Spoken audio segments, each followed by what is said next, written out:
Presented by Jennifer. The Sacrifice for Peace, Part 2.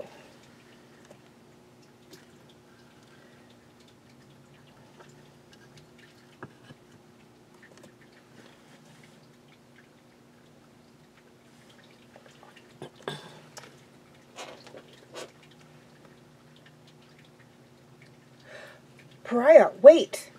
Stupid, idiotic, foolish. She didn't even feel herself stop until her panting reached her ears and his. Pariah, please. She trembled as she focused on what her elders had taught her to do in times such as this. Turn the pain into rage. Pariah. Soren's head snapped hard right as he blinked dumbly from her slap across his cheek. What? What do you want, you wretched man? Was it not enough to take my heart that you had to chase me down and rub it in my face, too? She hissed quietly after her roar as the rage slowly cooled. Soren was massaging his left cheek and had quietly stood there as she vented her frustration at him. He stared at her and pushed away his hurt feelings as he stepped closer to her. Pariah took a single step back. Stay away from me, or so help me, I'll... Her breath was coming out in sharp huffs as he slowly reached out and raised her hand in both of his own, and held her raised hand in both of his own. He dared to look her in the eyes before pulling her in for a close hug, feeling her struggle weakly and hit his back as he rubbed circles between her wings, waiting until she finally calmed. How? She whispered quietly as he set his forehead against hers. How can you just accept this? He kissed her brow before resting it against his once more.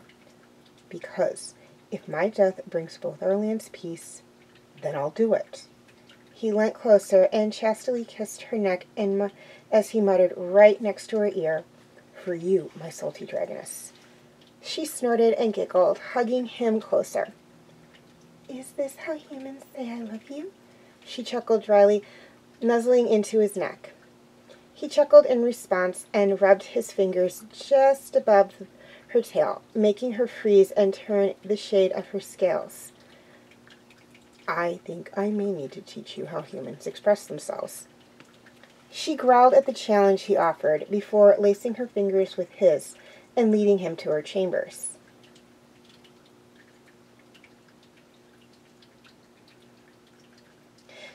Three days passed with the keeper's words echoing around everyone's mind. None more than Pariah's. The day was a gloomy, overcast morning as she tucked her knees close to her chest and felt the small ebb of a tear in the corner of her eye. She forced herself to breathe steady, even though she knew what today would bring. Sun dragons never cried, lest they run the risk of extinguishing their inner flame. As she fought to control her feelings, she gave an odd yelping hiccup as arms encircled her middle and playfully yanked her back into the nest of pillows and blankets behind her. She was forced to lie on her back as her clouded eyes cleared, and she looked up at the bright blue ones that met her. Before she could even reprimand her idiot, his lips and teeth were already busy rendering her a moaning, incoherent mess. It had been like this for the last few days. Every time she felt overwhelmed by the dark thoughts foreshadowing today, Soren had acted swiftly to ambush her and leave her too tired to worry about much else. All thoughts suddenly flew from her mind as she felt him press closer to her, and she finally smiled and pulled him down in silent acceptance of his request while he reclaimed her lips.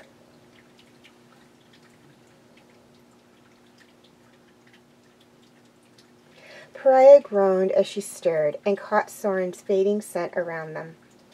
She guessed he had left to gather food for them again. He hadn't been willing to let her leave the nest for anything, treating her like a queen. She huffed at his silly but endearing ways and tucked the blankets around herself as his scent and hers mixed as one and entered her nose. She submitted it to memory, locking it away with the feeling of his touch. She lay there smiling when the whole spire shook. She bolted upright, sheets and hair flying as her eyes widened. A heavy feeling dropped in her stomach as the ground fell still. "No," she whispered, grabbing the first thing she could before pulling it on and running out the door, following the servants as they shouted in panic. She ran with them to the source and found a wall had been blasted out into the corridor. Half of the outer wall was damaged too, revealing the sky around them. A few guards were struggling to contain Viren and Claudia again, while others were working to remove rubble. The sheer speed they were working was enough to tell her that someone was trapped underneath. As they moved one rock, someone shouted out, "He's here! Hurry, pull him out!"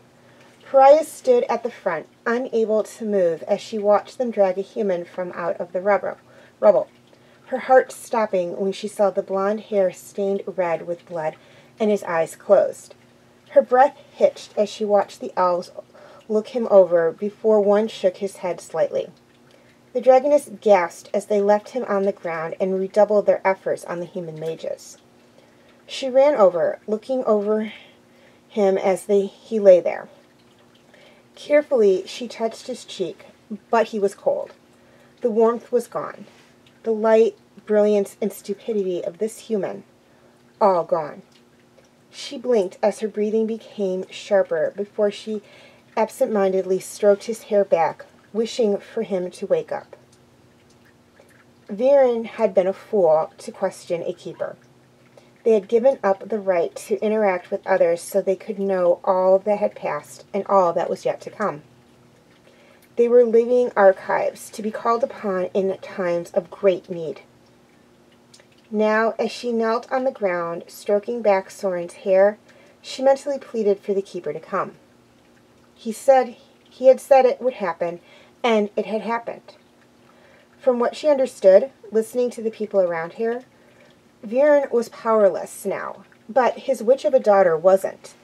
He had her cast an explosive spell from some unfortunate creature that had found its way into their cell to create confusion and an opportunity to escape. But when they blasted the cell wall out, that was the moment Soren had been passing it with a meal for her. The two humans took in the image of Soren's broken body, crushed by the rubble and explosion, as Pariah knelt there, fists clenched around him. Viren vaguely heard 5 words hiss into his ear and collapsed as he was